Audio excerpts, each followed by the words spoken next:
semua boleh mendengarkan firman-Mu. Oleh karena itu Tuhan, biarlah Tuhan sendirilah yang juga boleh menolong kami.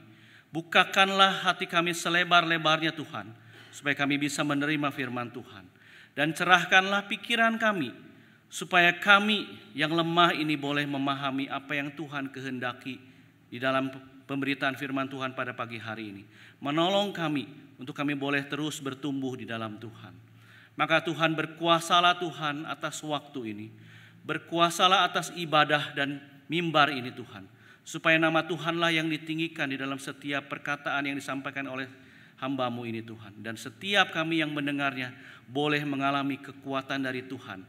Memiliki komitmen dan motivasi yang utuh, yang sejati di dalam kami boleh mengikut Tuhan. Berbicaralah kepada kami Tuhan. Kami membuka hati dan pikiran kami untuk menerima firman-Mu. Di dalam nama Tuhan Yesus Kristus kami berdoa. Amin. Jemaat dipersilakan untuk duduk. Shalom jemaat sekalian.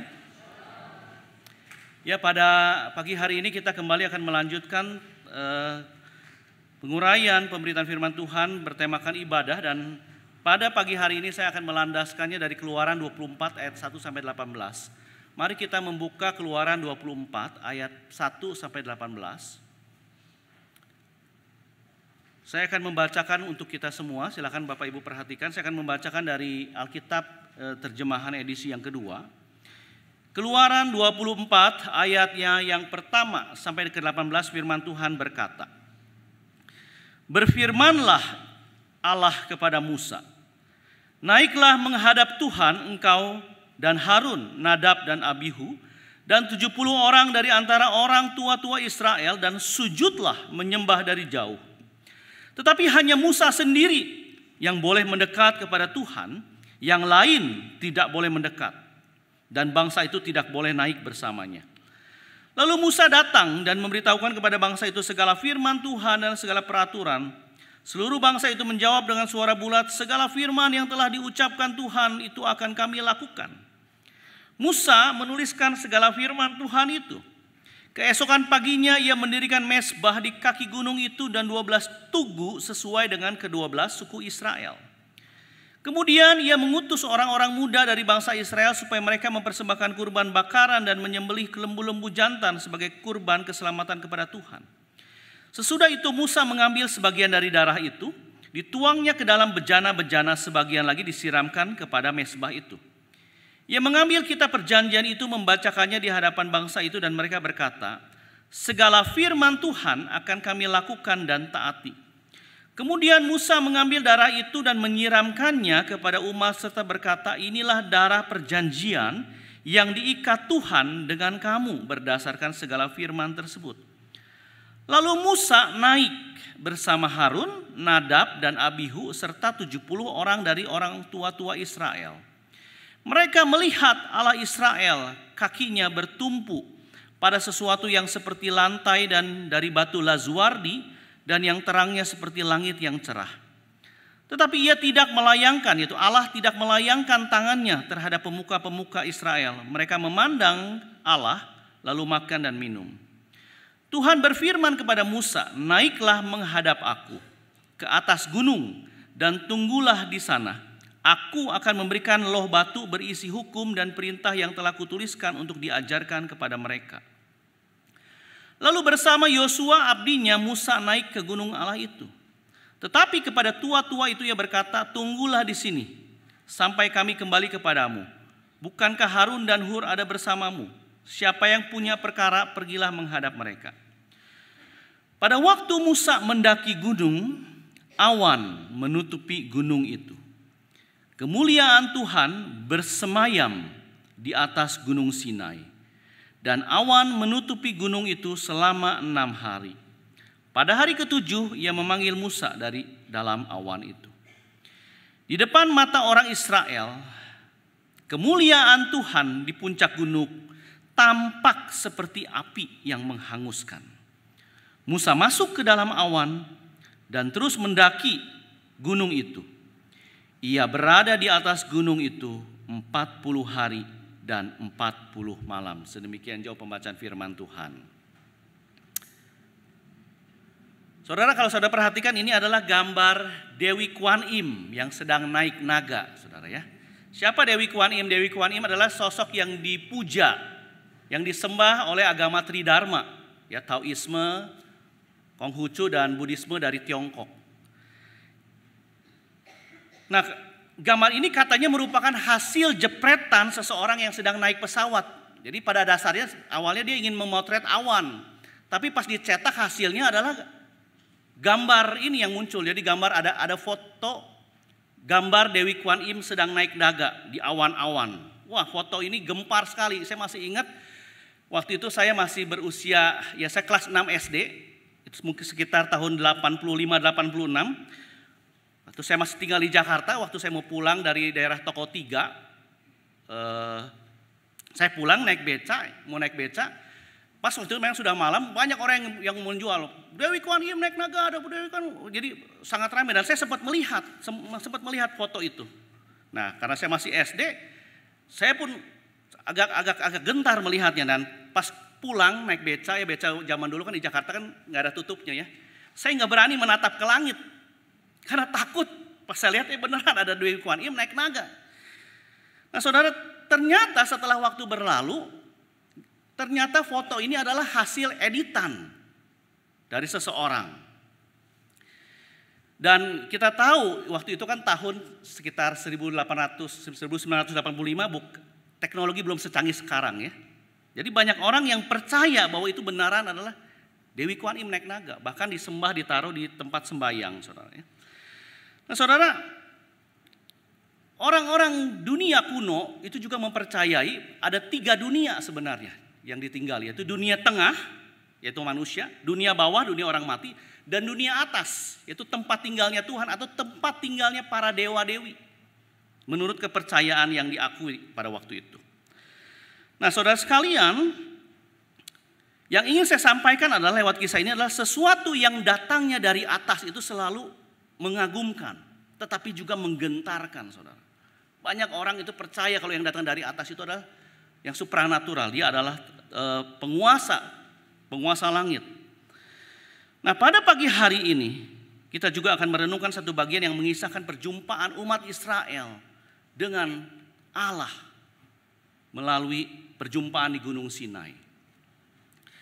Keluaran 24 adalah sebuah kisah yang memperlihatkan pertemuan antara Allah dengan umat Israel itu secara komunal. Dan boleh dikatakan Keluaran 24 adalah satu kisah yang pertama kali menceritakan pertama kalinya umat Israel itu beribadah secara komunal, bersama-sama berjemaah kepada Tuhan. Nah, kalau kita melihat kepada bacaan kita pada hari ini, dikatakan Tuhan Allah itu yang mengundang manusia, karena manusia tidak bisa datang kepada Tuhan. Tuhan Allah yang mengundang Musa, mengundang Harun, Nadab, Abihu dan 70 tua-tua Israel untuk datang menyembah Dia. Dan dari bagian ini kita juga diajarkan kitab suci bahwa ibadah yang kita selenggarakan itu terjadi karena inisiatif Allah. Kita bisa melihat bahwa ibadah itu karena dia diundang, orang-orang Israel diundang oleh Tuhan, berarti ibadah itu sebenarnya bisa terjadi karena inisiatif Allah. Dan setiap kali kita beribadah, khususnya di tempat ini, ketika pengkhotbah membacakan khotum, jemaat diingatkan bahwa ibadah yang berlangsung itu bisa terjadi karena pertolongan Tuhan. Sebab khotum sendiri pada dasarnya adalah sebuah pengakuan. Kita mengakui bahwa ibadah ini dimulai dengan pertolongan Tuhan Sang Pencipta langit dan bumi. Dan itulah yang sedang disampaikan pertama-tama oleh Tuhan ketika Tuhan memanggil Musa, Harun, dan tua-tua Israel. Selain itu kita juga melihat Tuhan yang mengundang umat Israel untuk menyembahnya adalah pribadi yang kudus. Ya, Dia mulia, dia penuh dengan kuasa. Dan secara tegas menuliskan bahwa oleh karena kekudusan dan kemuliaannya, tidak sembarang orang pada waktu itu bisa datang kepada Tuhan. Dan orang yang bisa datang kepada Tuhan juga itu tidak boleh sembarangan. Ya, kalau kita perhatikan, dikatakan berfirmanlah ia kepada Musa. Ini bicara tentang ini undangan dari Tuhan. Naiklah menghadap Tuhan engkau Harun, Nadab dan Abihu dan 70 orang dan antara tua-tua Israel. Datangnya bagaimana? Setelah datang dikatakan apa? Sujudlah menyembah dari jauh. Tidak boleh dekat-dekat karena kekudusan Tuhan. Tetapi hanya Musa sendiri yang boleh mendekat kepada Tuhan. Yang lain dikatakan tidak boleh mendekat dan bangsa itu tidak boleh naik bersamanya. Artinya apa? Pada waktu itu tidak semua orang bisa datang kepada Tuhan. Seseorang bisa datang kepada Tuhan karena diundang oleh Tuhan, tetapi tidak semua orang diundang datang secara pribadi untuk berjumpa dengan Tuhan. Dan saudara, yang menarik dari dua ayat ini adalah Tuhan Allah yang dikatakan tidak bisa dihampiri oleh sembarang orang justru mengundang Musa untuk menghadap Tuhan ke atas Gunung Sinai. Nah, sewaktu orang-orang Israel tidak diperkenan untuk dekat-dekat dengan hadirat Tuhan, termasuk Harun. Harun adalah seorang imam. Nah, anaknya Nadab dan Abihu serta 70 tua orang-orang Israel itu kan orang-orang pilihan, tapi tidak diizinkan. Hanya Musa yang mendapatkan keistimewaan untuk bisa datang kepada Tuhan. Pernah nggak kita bertanya, kenapa ya Tuhan hanya memanggil Musa ya? Untuk membebaskan bangsa Israel pada waktu itu kan Musa. Kenapa bukan Harun?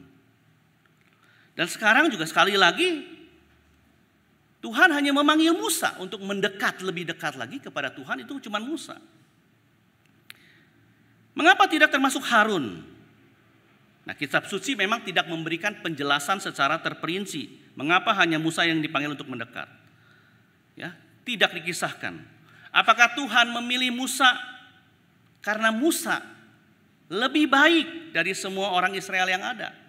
Jawabannya mungkin.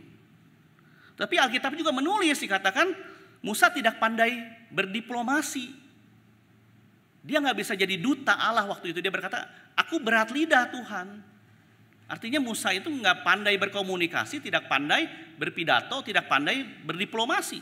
Dan Musa juga adalah orangnya reaktif. Dia mudah tersulut emosi. Dialah yang membunuh orang Mesir pada waktu itu. Waktu di pekerjaan budak. Jadi gampang sekali tersulut emosinya. Tetapi mengapa Tuhan memilih Musa? Apakah Tuhan memilih Musa karena Musa lebih baik dari semua orang Israel yang ada? Tadi kita sudah dengar beberapa kelemahan yang dimilikinya. Apa istimewanya Musa dibandingkan orang lain? Nah, seperti yang saya katakan, Alkitab tidak menjelaskan alasannya. Tetapi yang bisa kita petik dari pemilihan Allah terhadap Musa adalah kita bisa melihat Musa kalau Musa punya kelemahan, berarti Musa dipilih bukan semata-mata karena ia lebih baik dari yang lain. Tidak. Musa dipilih Allah karena Allah yang berinisiatif, Allah yang berotoritatif, berkenan memilihnya. Jadi ada kedaulatan Allah di dalamnya. Jadi pemilihan Allah itu selalu berkaitan dengan kedaulatan Allah. Pemilihan Allah terhadap seseorang untuk terlibat di dalam pekerjaannya merupakan bagian dari anugerah Allah. Dan itu terjadi karena kedaulatannya. Ini hal menarik pertama. Hal menarik kedua adalah sewaktu Musa mulai mendaki gunung, ya, Gunung Sinai, belum sampai ia mendekat kepada Tuhan, ayat 15 berkata, kalau kita perhatikan ayat 15 berkata apa? Ada awan yang menghalangi pandangan Musa. Ada awan yang secara perlahan menutupi pendakian Musa. Seakan-akan apa? Seakan-akan Musa diminta untuk stop. Jangan lanjutkan perjalanan. Ditutup sama awan semua. Ya, ayat 16 berkata, kemuliaan Tuhan bersemayam di atas gunung Sinai dan awan menutupi gunung itu selama 6 hari. Jadi Musa itu tertutup sampai ke bawah. Nah, pada hari ke-7 lah baru Musa dipanggil dari tengah-tengah awan untuk menghadap Tuhan lebih dekat lagi. Mengapa harus ada awan yang menghalangi dan menutupi Musa? Padahal bukankah Tuhan yang memanggil Musa untuk menghadap Tuhan? Jadi apa maksud Tuhan di sini? Ini Gunung Sinai, saudara. Jadi katanya gambaran awan yang hari di dalam Alkitab seringkali menggambarkan penyingkapan Allah. Jadi gambaran awan di perjanjian lama itu pertama-tama dia merepresentasikan kehadiran Allah. Awan itu kan di atas, sesuatu yang tidak bisa kita jangkau. Jadi awan itu berbicara tentang penyingkapan Allah. Jadi Allah sedang menyingkapkan dirinya lewat awan. Ya, di perjanjian lama kita bisa melihat Allah menyingkapkan dirinya melalui malaikat dan di sini dikisahkan melalui awan. Tetapi di sisi yang lain, awan juga bukan sekedar mengatakan tentang penyingkapan Allah, tapi sedang menggambarkan keterbatasan manusia. Ya, langit yang tertutup awan. gunung yang tertutup awan. Kita tidak bisa melihat apa-apa. Jadi gambaran awan yang sedang menyelimuti Musa dan sekitar gunung Sinai sedang menunjukkan keterbatasan manusia yang tidak bisa memahami Allah itu secara mendalam. Nggak bisa, karena keterbatasan manusia itu. Walaupun manusia itu, ada seorang hamba Tuhan sekalipun dia sudah PhD, sekalipun pengetahuan teologinya kuat sekali, tetapi tetap saja dia tetap manusia, tidak pernah bisa memahami kedalaman Allah. Inilah yang sedang diajarkan oleh Tuhan kepada Musa. Sekalipun Musa itu orang pilihanan yang dipilih oleh Allah, Musa tetap seorang manusia. Maka ada seorang penafsir Alkitab mengatakan bahwa awan kemuliaan yang menyelimuti Musa selama 6 hari sebenarnya sedang mengajarkan bahwa kepada Musa, sekalipun Musa diberikan keistimewaan untuk menghampiri Tuhan, Musa tetap manusia yang terbatas. Manusia terbatas yang sedang menghadapi Tuhan yang tidak terbatas. Penguasa alam semesta yang kuasanya tidak terbatas, yang kudus dan mulia. Jadi awan kemuliaan Tuhan yang menyelimuti Musa seakan mengingatkan Musa bahwa sekalipun ia diundang secara private datang untuk menghadap Tuhan, tidak membuat dia satu level dengan Tuhan. Maka Tuhan berikan awan agar Musa punya kerendahan hati. Ataupun membuat Musa untuk boleh merasa diri lebih hebat dari orang-orang Israel lainnya. Tidak. Awan itu sedang merendahkan Musa. Karena kita tahu bukan karena kehebatan Musa dipanggil menghadap Allah, tetapi semata-mata karena Allah yang memanggil. Allah yang memanggil. Kita tidak pernah tahu waktu kita dipanggil oleh Tuhan. Waktu saya mau masuk saat, saya ikut prastudi terlebih dahulu. Prastudi itu kayak kita itu welcome home lah, welcome untuk pengenalan kampus ya. Saya akhirnya datang prastudi. Saya kemudian dari stasiun naik beca. Naik beca saya ngomong begini, ketika saya udah naik beca, saya bertanya begini, Tuhan, aduh, saya ngomong sama diri sendiri, ngapain saya ke sini ya? Ini pertanyaan ini sedang merepresentasikan bahwa ada yang mendorong sebenarnya. Ada yang memanggil. Bukan kehendak saya. Karena saya bertanya, kenapa saya bisa ke sini ya? Tapi dorongan itu begitu kuat untuk saya akhirnya masuk ke seminari. Artinya apa? Artinya ada pribadi. Jadi dorongan untuk datang kepada Tuhan itu bukan berangkat dari diri kita sebenarnya. Tapi Tuhanlah yang menarik. Tuhan yang mendorong kita. Untuk kita boleh berjumpa dengan Tuhan. Jadi awan kemuliaan Tuhan yang menyelimuti Musa sedang mengajarkan bahwa kita ini adalah manusia yang terbatas dan Tuhan itu tidak terbatas. Musa sedang diajarkan bahwa Musa sekalipun dia dipanggil oleh Tuhan, Musa adalah seorang yang terbatasnya sama seperti yang lain.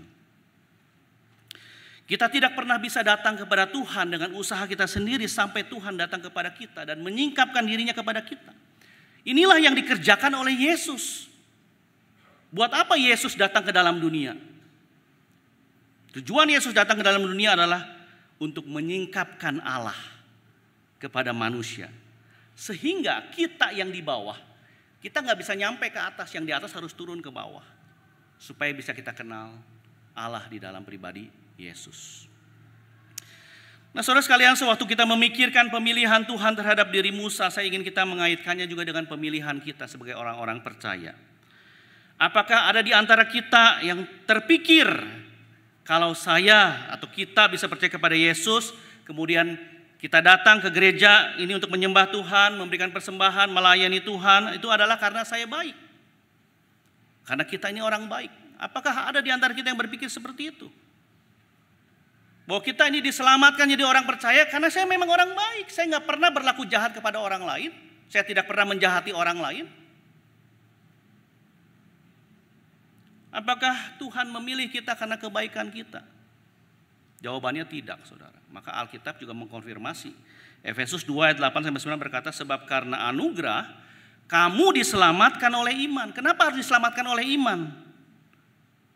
Itu bukan hasil usahamu tetapi pemberian Allah. Itu bukan hasil pekerjaanmu. Kenapa harus diselamatkan oleh iman? Supaya tidak ada orang yang memegahkan diri. Artinya saudara, kita semua ini sama di hadapan Tuhan. Sama-sama tidak layak di hadapan Tuhan. Tetapi kita dilayakkan oleh Tuhan karena anugerahnya semata. Karena Yesus Kristus kita bisa datang kepada Allah, bukan karena kebaikan kita. Seperti yang diajarkan oleh yang sedang booming sekarang di TikTok, Kristen progresif. Jadi Kristen progresif sebenarnya sedang mengajarkan bahwa keselamatan itu bisa didapat di luar Yesus, asal kita ini orang baik. Kalau kita kelakuan kita baik, kita penuh kasih, kita bisa naik ke surga dengan kebaikan kita. Tidak saudara, ini ajaran ini salah. Karena kenapa? Dikatakan karena iman, karena anugerah Allah kita bisa diselamatkan. Bukan karena kita penuh kasih semata-mata, bukan karena kita rajin berbuat baik. Tidak saudara. Karena Yesus Kristus kita bisa jumpa dengan Allah. Nah, saya kembali ingin mengajak kita untuk memikirkan awan yang turun menyelimuti Gunung Sinai di mana umat Israel berada.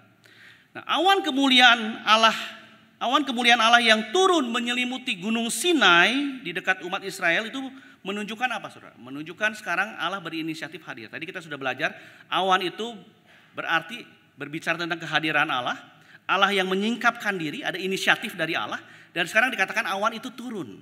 Inisiatifnya lebih intensif sekarang. Jadi awan itu turun menyelimuti Gunung Sinai di dekat umat Israel berada. Menunjukkan apa? Menunjukkan Allah mau mendekat. Mau berdiam di tengah-tengah Israel. Maka kalau kita baca Keluaran 24 khususnya ayat 15 sampai 18 itu paralel dengan Keluaran 40 ayat 34 sampai 35 ya, yang berbicara tentang kehadiran Allah di tengah bangsa Israel di dalam kaitan ibadah kemah suci.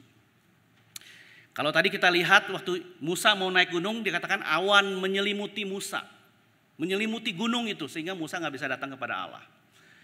Di Keluaran 40 awan itu ketika Allah sudah awan kemuliaan itu sudah turun ke kemah suci, ke tabernakel, dikatakan apa? Awan itu menyelubungi kemah pertemuan, tempat pemberian korban, tempat meja ukupan, tempat yang dikenal nanti di bait suci sebagai ruang maha kudus. Dikatakan kemuliaan Tuhan pun memenuhi kemah suci sehingga Musa tidak dapat masuk. Karena ada kemuliaan Allah di sana yang digambarkan lewat apa? Lewat awan. Jadi kemuliaan Tuhan yang dimanifestasikan dalam penampakan awan dan api itu gambaran sekarang Allah mau hadir. Dulu Allah itu tidak bisa dicapai, ada di tempat yang tinggi, sekarang dia berinisiatif turun. Menyelimuti kemah suci, tempat di mana bangsa Israel berkemah.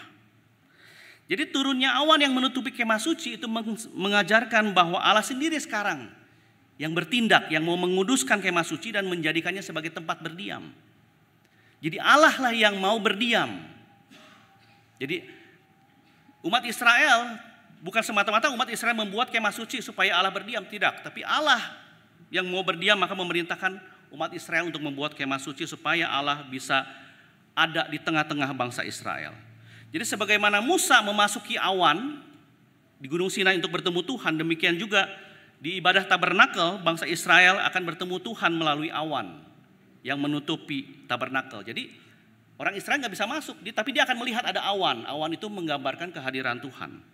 Sebagaimana Musa naik ke atas gunung untuk menerima firman Tuhan, dia mengambil 2 loh batu. Maka demikian juga awan yang menyelimuti tabernakel Tuhan berfirman kepada bangsa Israel. Jadi Tuhan yang sebelumnya berdiam di atas gunung Sinai dan tidak bisa dengan mudah ditemui, sekarang turun berdiam di kemah suci di tengah-tengah bangsa Israel dan bisa ditemui lewat ibadah di kemah suci. Tidak perlu lagi naik ke gunung. Nah, soal ini adalah sebuah gambaran perendahan diri Allah yang turun dari gunung Sinai lewat penampakan awan dan berdiam di kemah suci di tengah-tengah bangsa Israel. Dan gambaran perendahan ini di dalam bahasa sastra disebut proleptik atau antisipasi terhadap inkarnasi Kristus yang dicatat di PB. Ya, Yohanes 1 ayat 14 berkata, firman itu. Kan kalau kita baca ayat pertama apa? Pada mulanya adalah firman. Firman itu bersama-sama dengan Allah. Dan firman itu adalah Allah. Nah, firman yang adalah Allah itu menjadi manusia. Dan tinggal. Nah, kata tinggal ini kalau dalam bahasa aslinya berkemah. Berkemah di antara kita. Dan kita telah melihat kemuliaan sebagai anak tunggal Bapa penuh anugerah dan kebenaran. Jadi gambaran Allah yang turun, awan yang turun di Gunung Sinai dan Tabernakel itu semuanya merujuk kepada Yesus Kristus yang turun ke dalam dunia. Nah, awan yang menyertai umat Israel adalah disebut dalam bahasa Alkitab itu teofani. Jadi teofani adalah penampakan Allah di dalam PL yang merujuk kepada Kristus. Jadi kalau dalam perjanjian lama Allah menyingkapkan dirinya lewat apa? Lewat awan, lewat malaikat. Nah, di perjanjian baru Allah menyingkapkan dirinya lewat Tuhan Yesus. Maka dikatakan Yesus Kristus adalah teofani yang permanen dari Allah.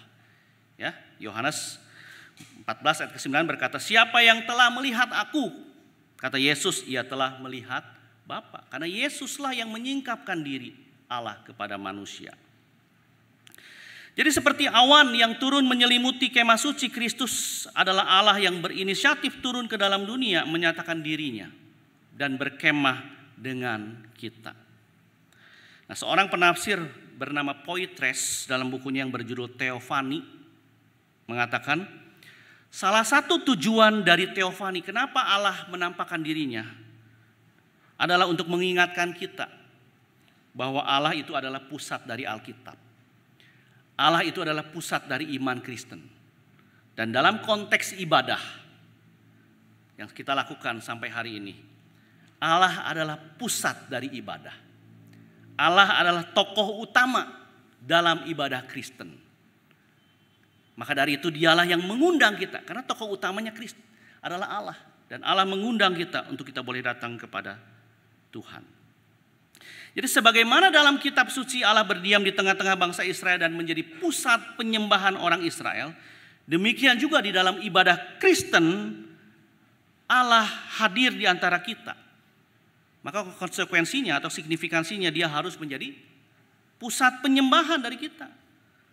Artinya karena Tuhan adalah tokoh utama dalam ibadah dan dia yang mengundang kita supaya kita bisa mengalami perjumpaan dengan dia, maka hal mendasar yang harus kita ingat adalah ibadah yang kita jalani sejatinya itu bukan tentang kita, tetapi tentang Allah. Ibadah bukan semata-mata karena pengkhotbahnya yang hebat, bukan karena penyanyinya menyanyikan nyanyian yang sangat indah atau paduan suara yang menaikkan nyanyian yang sangat indah. Ibadah tidak terbentuk karena inisiatif kita, tetapi karena Allah yang adalah tokoh utama di dalam ibadah. Oleh sebab itu kalau saudara datang ke ibadah karena ingin cari kebahagiaan atau saya mau ibadah hari ini, hati saya lagi gak enak, saya ingin happy, saya bisa nyanyi di gereja, maka saudara tidak akan menemukannya, saudara. Kalau yang saudara cari adalah kebahagiaan. Tetapi kalau yang saudara cari adalah Allah yang mengundang saudara, saudara ingin ketemu dengan Allah di dalam ibadah, saya percaya Allah berkenan mendekat kepada saudara. Seperti yang dikatakan oleh Yakobus 4 ayat ke-8, saudara. Mendekatlah kepada Allah dan ia akan mendekat kepadamu. Saudara, jika pusat penyembahan dari ibadah Kristen adalah Tuhan, pertanyaannya selanjutnya adalah bagaimanakah seharusnya respon kita di dalam ibadah? Ibadah adalah perjumpaan dengan Tuhan. Maka respon sewaktu kita datang beribadah kepadanya adalah kita harus datang dengan menundukkan diri, dengan menyembah. Tentu saja kita tidak lagi menyembah secara fisik, kita tidak berlutut karena kita sudah ada kursi. Tapi penundukan diri penyembahan ini adalah berbicara tentang penyembahan hati dan pikiran kita. Dan juga kita harus merespon undangan Tuhan ini dengan rasa hormat dan takut akan Tuhan. Dan sekarang pertanyaan lanjutannya adalah bagaimana konkretnya sikap menundukkan diri dan punya rasa hormat dan takut akan Tuhan dalam ibadah yang kita jalani, saudara. Mungkin ada ragam pendapat, ada ragam pandangan yang bisa kita kemukakan berkaitan dengan apa itu sikap menundukkan diri, apa itu sikap rasa hormat, apa itu sikap takut akan Tuhan. Kita semua hidup di dalam dunia yang punya pemahaman, yang kita pasti tahu apa itu rasa hormat dan takut akan Tuhan. Tetapi saya ingin menjelaskannya secara ringkas mengenai apa yang dimaksud dengan sikap menundukkan diri, rasa hormat dan takut akan Tuhan lewat perumpamaan orang Farisi dan pemungut cukai dengan dicatat di Lukas 18 ayat 9 sampai 14. Nah, saudara, kita mungkin pernah membaca kisah ini ataupun kita pernah mendengar tentang kisah ini melalui khotbah di mimbar-mimbar. Ya, di dalam kisah ini Tuhan sedang mengisahkan dua figur yang kontras. Siapakah mereka? Yang pertama adalah orang Farisi dan yang kedua adalah pemungut cukai. Siapa orang Farisi? Orang Farisi itu dikenal sebagai orang yang paling taat di dalam hukum Taurat. Orang yang paling religius, tidak pernah absen, tidak pernah alpa, tidak pernah bolong dalam melakukan kegiatan religiusnya. Dipandang terhormat. Dan yang kedua adalah pemungut cukai. Siapa pemungut cukai? Pemungut cukai itu merepresentasikan seorang yang dianggap tidak kudus. Kenapa tidak kudus? Karena pemungut cukai ini dianggap memeras atau meminta pajak kepada bangsanya sendiri, kepada sesama bangsanya sendiri. Itulah kenapa dianggap tidak kudus. Maka orang pemungut cukai dianggap sebagai pencuri. Tapi menariknya Tuhan Yesus mengisahkan ini, dikatakan keduanya datang ke bait suci beribadah pada pukul jam 3 sore. Kenapa jam 3 sore? Ibadahnya orang Yahudi kan ada 3, jam 9 pagi, jam 12 siang, dan jam 3 sore. Jam 3 sore itu jam ibadah yang sedang sepinya. Karena orang banyak itu datang itu kalau nggak pagi dia siang. Karena pemungut cukai merasa malu jadi dia datangnya jam 3 sore. Tapi dikatakan ketika itu ada orang Farisi. Berarti orang Farisi ini berdoa 3 kali. Karena dia jam 9 pasti udah datang. Jam 12 datang, jam ketiga datang lagi. Dan disitulah berjumpa dengan yang namanya pemungut cukai. Nah, pertama-tama Tuhan Yesus mengisahkan bahwa orang Farisi itu berdiri dekat dengan meja ukupan, dekat dengan korban bakaran, dan berdiri dengan percaya diri selayaknya orang yang benar. Jadi postur tubuhnya menunjukkan seakan-akan ia layak berdiri di hadapan Tuhan. Nah, dikisahkan sementara pemungut cukai itu berdiri jauh dengan rasa berduka dan sambil memukul-mukul dadanya dan mengakui karena dosa-dosanya. Nah, berikutnya dikisahkan juga meskipun orang Farisi itu dikatakan berdoa kepada Allah, ya, dikatakan orang Farisi itu berdiri dan berdoa dalam hatinya begini, ya Allah, aku mengucap syukur kepadamu karena aku tidak sama seperti semua orang lain, bukan perampok, bukan orang lalim, bukan bezina, bukan juga seperti pemungut cukai ini. Aku berpuasa 2 kali seminggu, aku memberikan 1/10 dari segala penghasilanku. Sementara pemungut cukai itu hanya berdiri jauh-jauh, bahkan ia tidak berani menengadah ke langit, melainkan ia memukul-mukul dirinya dan berkata, ya Allah, kasihanilah aku orang berdosa ini. Menurut saudara, penyembahan manakah yang menunjukkan sikap penundukan diri, rasa hormat, dan takut akan Tuhan? Ingat, keduanya sedang berada di bait suci. Dan bait suci adalah simbol kehadiran Tuhan. Bait suci sedang menunjukkan Tuhanlah pusat dari bait Allah. Siapakah menurut saudara penyembahan yang menunjukkan sikap menundukkan diri, memiliki rasa hormat dan takut akan Tuhan? Tuhan Yesus sendiri tidak menjawab secara langsung, tapi dia menyelesaikan perumpamaannya dengan satu kesimpulan. Sebab siapa saja yang meninggikan diri, ia akan direndahkan. Dan siapa saja yang merendahkan diri, ia akan ditinggikan. Lewat perumpamaan ini Tuhan Yesus sedang mengajarkan kepada kita salah satu aspek penyembahan yang sejati adalah merendahkan diri di hadapan Tuhan. Kalau Allah saja mau merendahkan dirinya dari surga, dia turun ke dunia, ke bumi, menjadi sama seperti kita. Bahkan di dalam wujudnya sebagai manusia, dia ambil peran sebagai budak dan bahkan mati di atas kayu salib. Bukankah kita yang jadi pengikutnya pun seharusnya punya satu prinsip serupa seperti Kristus? Jadi lewat perumpamaan ini Tuhan Yesus sedang mengajarkan kepada kita bahwa aspek penyembahan yang benar adalah perendahan diri di hadapan Tuhan. Ingatlah bahwa di dalam ibadah Tuhan adalah tokoh utama yang harus menjadi pusat penyembahan kita. datang dengan mengakui ketidaklayakan kita di hadapan Tuhan dan mau merendahkan diri kita di hadapannya adalah sebuah pintu masuk kepada penyembahan yang benar. Sebab penyembahan yang sejati juga akan menghasilkan belas kasihan Allah. Jadi saudara, kita harus mengimani bahwa ketika kita datang merendahkan diri di hadapan Tuhan, Tuhan yang akan meninggikan kita. Dia akan mencurahkan belas kasihan kita, kepadanya Ia berkenan. Namun tentu saja menempatkan Tuhan sebagai pusat penyembahan kita itu bukan hanya terjadi di gereja, saudara. Bukan sewaktu kita beribadah di gereja kita menyanyi, memuji Tuhan. Nyanyian yang kita naikkan yang berbentuk pujian menunjukkan apa? Menjadi simbol bahwa kita harus memuji Tuhan dalam hidup kita. Persembahan yang kita kasih kepada Tuhan lewat ibadah di gereja ini pada waktu persembahan itu menjadi simbol bahwa kita itu mau memberikan diri kita kepada Tuhan di dalam hidup kita. Maka menjadikan Yesus Kristus sebagai pusat penyembahan kita bukan hanya terjadi di dalam gereja. Harus terjadi di hari Senin sampai hari Sabtu. Dan kita rayakan itunya di hari Minggu. Jadi sebenarnya ibadah hari Minggu adalah sebuah selebrasi. Bahwa kita ini sedang merayakan kehidupan untuk Tuhan. Sebagai anak-anak Tuhan yang sudah mengalami karya penyelamatan lewat Yesus Kristus. Panggilan kita adalah kita harus menempatkan Kristus sebagai pusat penyembahan dalam hidup kita.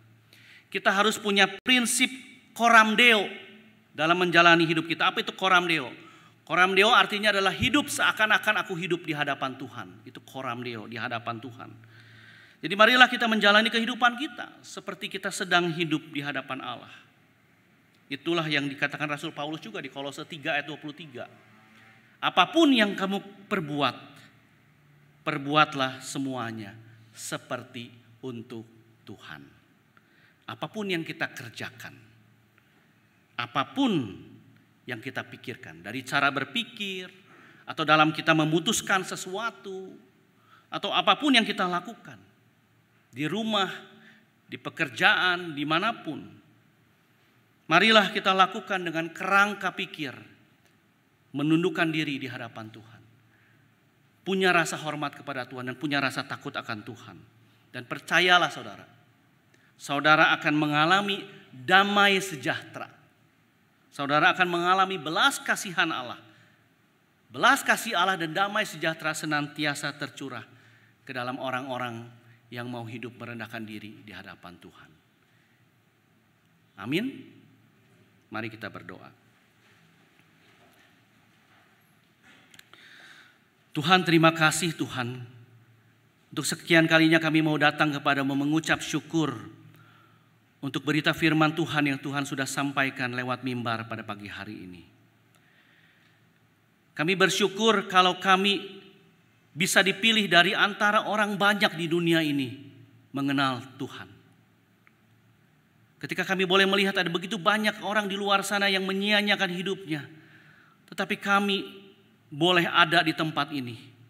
Menjadi orang percaya di dalam Kristus Yesus. Menjadi anak-anak Tuhan. Maka biarlah Tuhan kami boleh merespon kebaikan Tuhan dengan mau hidup menyenangkan Tuhan. Menjadikan Tuhan sebagai tokoh utama di dalam kehidupan kami. Menjadikan Tuhanlah yang menuntun kehidupan kami. Sehingga apapun yang akan kami kerjakan, apapun yang akan kami lakukan, itu boleh sesuai dengan perkenanan Tuhan. Tuhan, terima kasih Tuhan untuk segala anugerah yang Tuhan sudah curahkan kepada kami. Di dalam kelemahan juga kami mau berdoa bahwa Tuhan sendirilah yang akan menguatkan kami. Biarlah Tuhan senantiasa boleh hidup di dalam kehidupan kami sebagai Tuhan atas hidup kami sampai maut memanggil kami. Terima kasih Tuhan Yesus, di dalam nama-Mu kami berdoa dan mengucap syukur. Amin. Untuk waktu dan tempat saya kembalikan.